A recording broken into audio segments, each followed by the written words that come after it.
Bonjour à tous et bienvenue dans notre émission La Carte Blanche. Aujourd'hui, émission spéciale consacrée à l'émergence du football féminin en France, avec sur notre plateau Antoine Petit. Bonjour Bonjour Antoine. Enzo.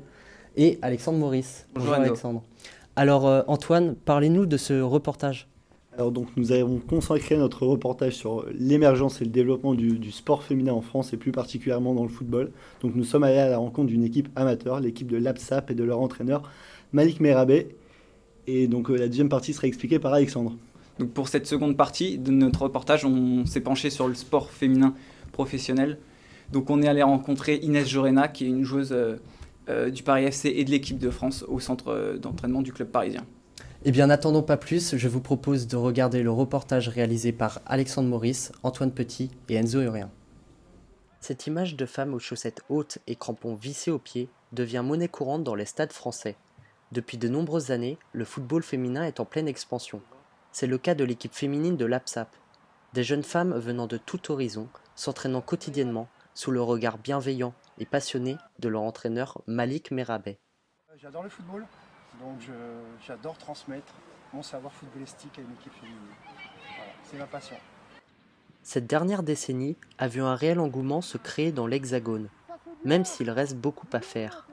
En France, c'est qu'on n'a pas assez d'infrastructures pour pouvoir recevoir nos équipes féminines. Et c'est ce qui nous manque, nous sommes en retard par rapport au foot masculin. On est en train de le rattraper, mais ça ne suffit pas encore. Dans la section féminine, pour fidéliser les filles et les encourager à faire du foot, on équipe les filles d'un survêtement, d'un kit sportif, survêtement, kawaii.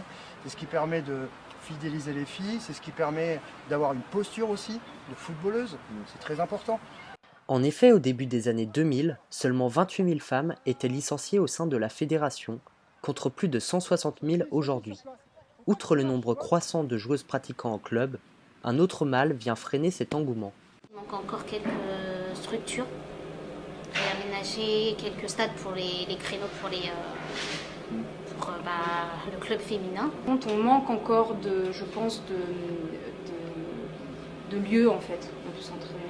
Ça, c'est un vrai problème, et notamment sur Paris. Donc ça, je pense que ça participe au fait que le football ait du mal aussi à se développer. Voilà. En novembre 2018, un record d'audience a été réalisé pour la D1 féminine, avec 487 000 téléspectateurs devant PSG-OL. Beaucoup de facteurs expliquent cette progression. Voilà, c'est la médiatisation, c'est aussi aux garçons, je pense, aux équipes masculines, de faire en sorte de parler un peu plus du foot féminin, aux dirigeants des grands clubs aussi, je pense, qui ont un rôle important à jouer. Le foot féminin est une discipline comme une autre, et son essor passe aussi par une prise de conscience collective. Le petit message que je pourrais faire passer, c'est oser. Venez jouer avec nous, voilà, et vous verrez. Le monde professionnel est lui aussi touché par cette stigmatisation. Au Paris Football Club, les joueuses de l'équipe féminine sont des exemples pour les jeunes filles et aspirent à poursuivre ce changement de mentalité. Elles prônent le respect et la tolérance, à l'image d'Inès Jorona, dans le but que leur discipline s'épanouisse en France. Féminin, il ne faut pas s'attendre à voir ce qu'on va voir avec du foot masculin. Faut éviter de comparer les deux disciplines, même si ça reste la même discipline. Culturellement aussi, comme on le disait, faire jouer les filles des petites. Pas forcément, moi je dirais pas forcément dans un club féminin, mais en mixité, voilà, que les filles et les garçons jouent ensemble dès le plus jeune âge et que ça devienne un peu plus général et au moins qu'on donne l'opportunité aux filles de jouer au foot. Parce que moi, je croisais beaucoup de filles qui me disent « Oh, j'aurais bien aimé essayer le foot », mais en fait, quand on est une jeune fille, on n'est pas invité à jouer au foot.